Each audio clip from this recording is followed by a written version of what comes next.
Welcome to the Lead with Your Soul podcast. I'm Michelle Wright, your host and fellow traveler on this journey of self-discovery. This podcast is designed for women navigating life transitions and yearning to embrace their true selves. I'll be sharing my personal journey from navigating the complexities of divorce and blending families to reshaping my career to something that resonates with my soul.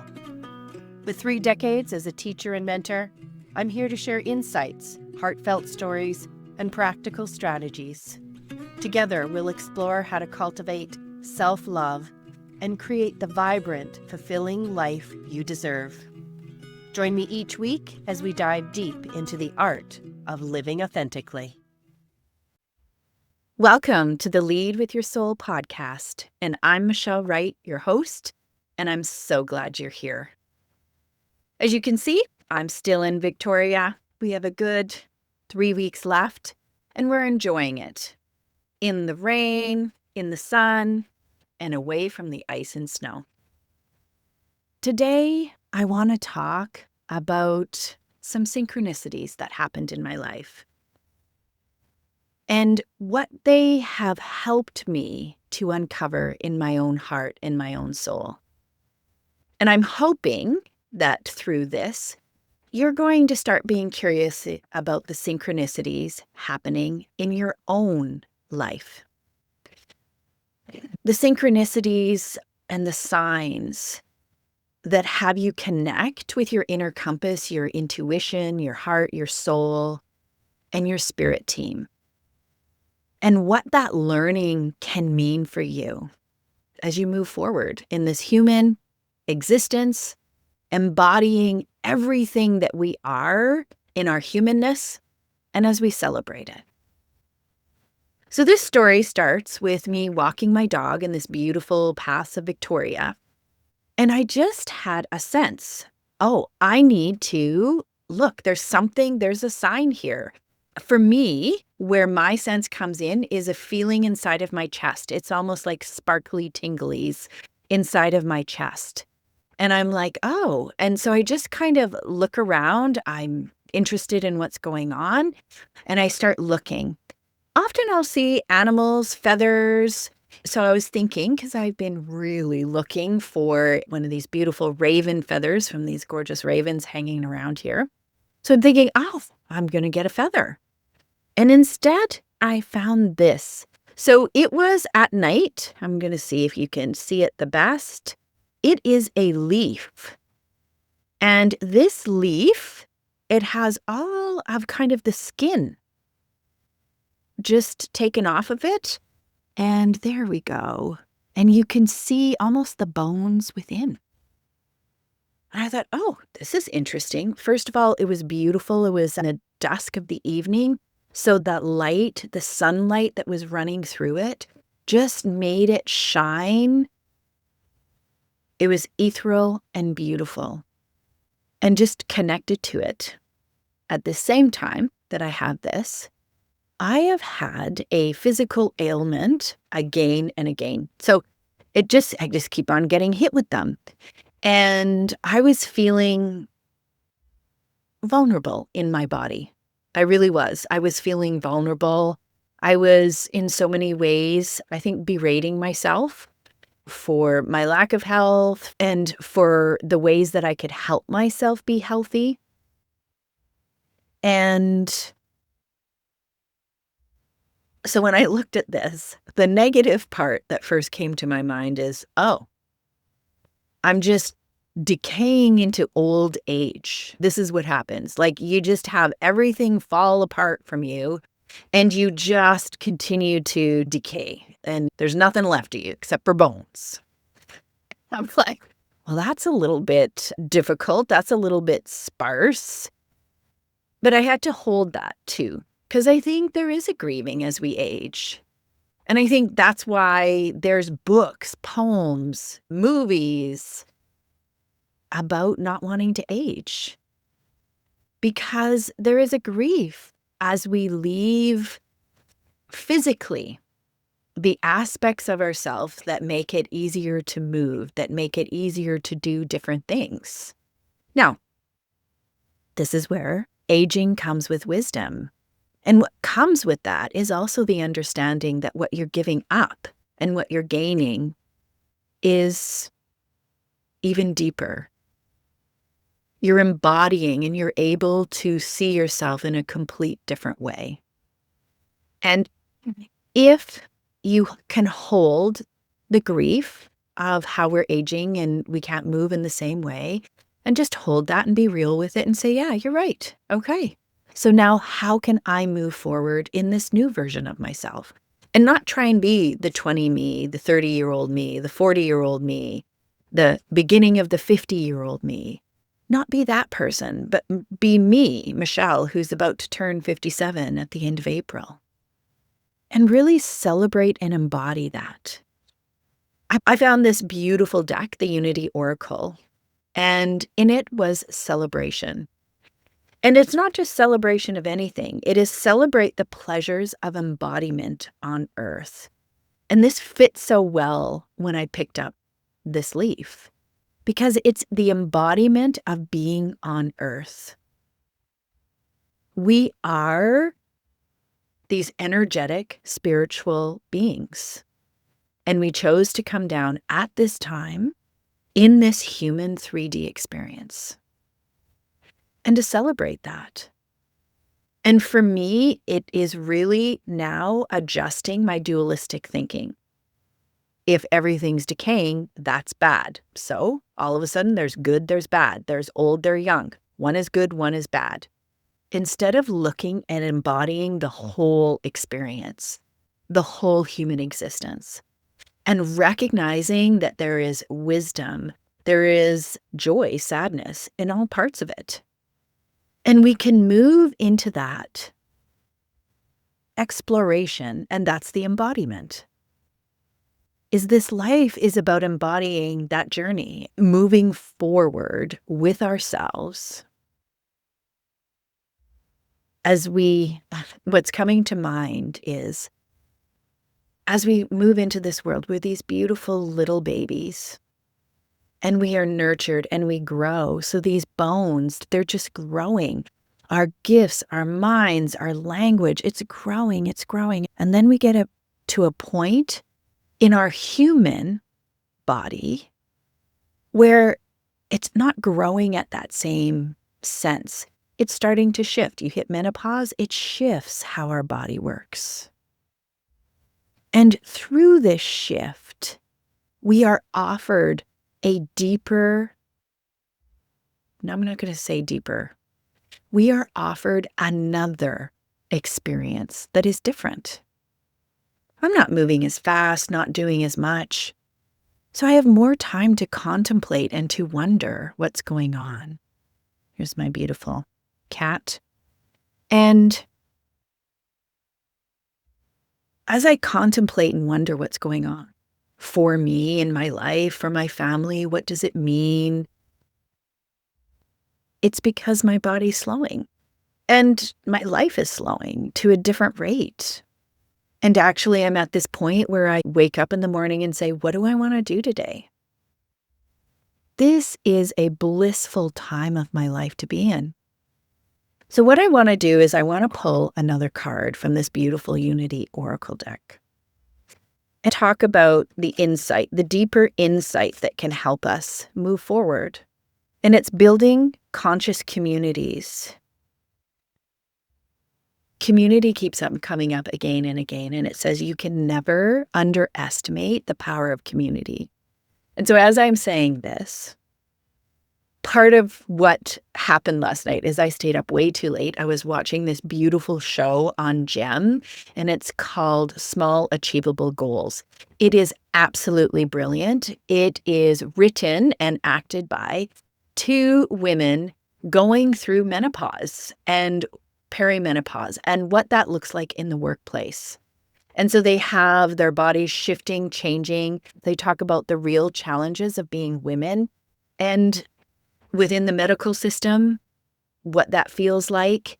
And they explore it with this absolute fine, beautiful line of having you laugh at all the things that happen, and at that same sense, tear up and cry because it's so sad. Because that's the thing. That's the truth, is that there is also grief and sadness in what's going away and what's changing. In the tower moments of menopause, there is grief. And they do a beautiful job. And that's where, if you're going through menopause, perimenopause, or have someone who is, share this show with them. It is free on Gem. You just get the app and you can watch it.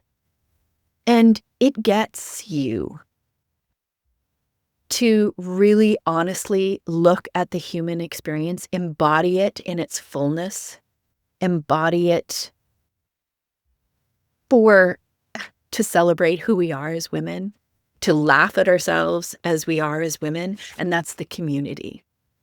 As we are aging, how do we support ourselves? So as I'm moving into the crone, the wise woman, the wild woman, how do I, in my community of building the divine feminine, share with the mother and the maiden and talk about this version of myself in the confusion, which is present in the mother and maiden, in the grief of what we let go, what we bring in.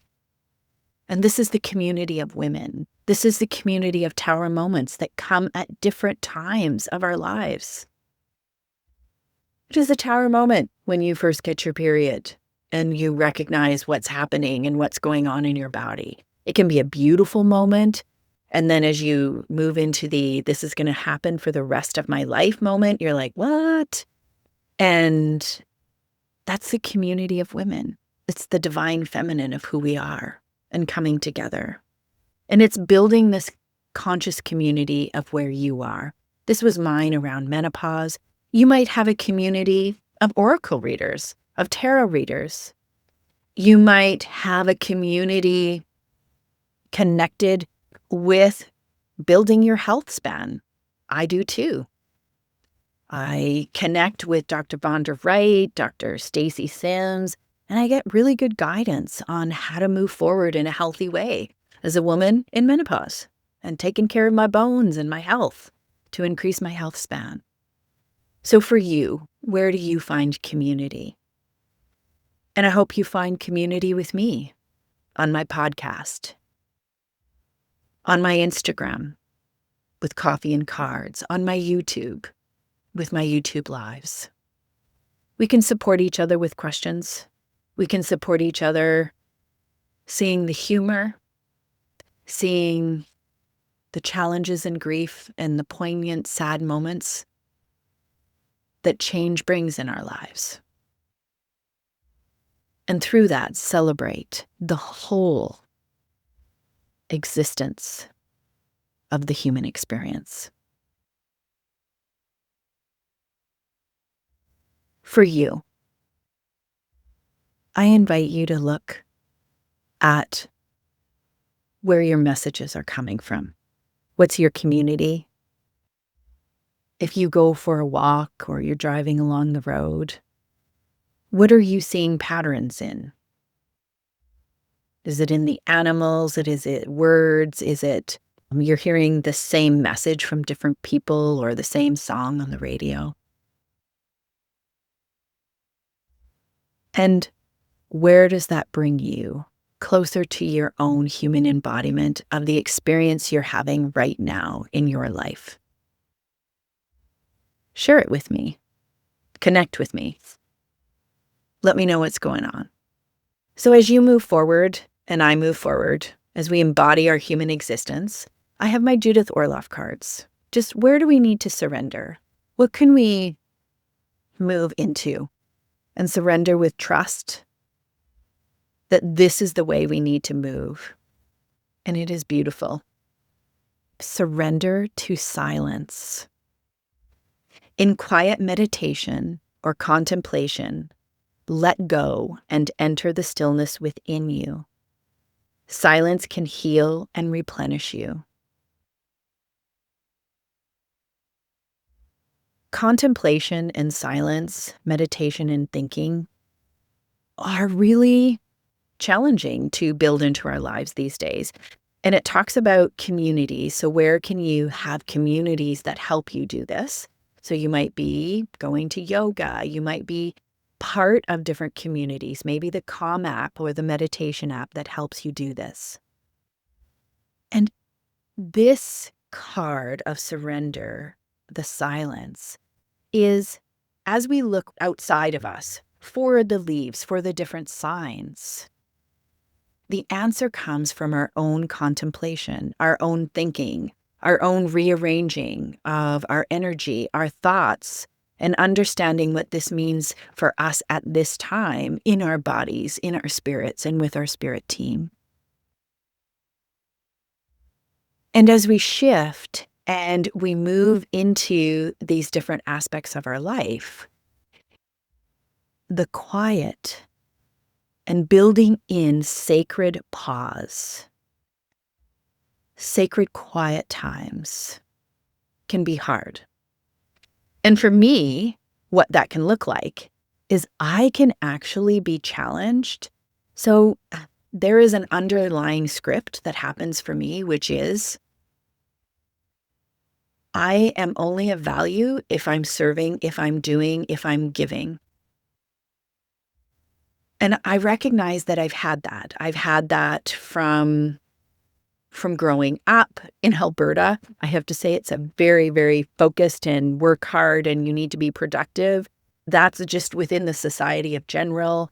It's not about who are you and who are we becoming. It's about what do you do? And that's often the first question you ask people. So what do you do? And this is inviting yourself into who are you? Who are you embodying now that's different from before in your life? Who are you becoming? And just creating moments of silence without your phone, without the TV, without other people present.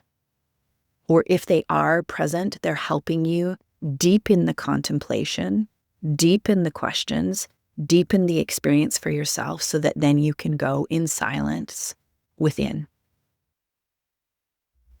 Years ago, and even continuing today, many of the very deep spiritual individuals, Buddhist monks, nuns, priests, silence is a huge part of their spiritual development. And the reason is because how can we hear what the divine universe is telling us, our spirit team is telling us, our soul is telling us, unless we create moments of silence and we don't feel bad about it? And that's what I was talking about. We're not set up. The messages aren't that this is valuable. This is actually hard, deep work. The sacred pause is an important aspect in your cycle. Danielle Sarank from Spirit School, she talked about that. She talked about in a recent post and podcast how she built into her business 3 weeks of work and then 1 week of rest. And for her, that was around her moon cycle. And she was sharing this at this conference for Indigenous women and just talking about what are practices that they found were very helpful in supporting them in business. And she said the room was silent because people are like, I can't do that. I can't take a week off. And I couldn't have taken a week off in school.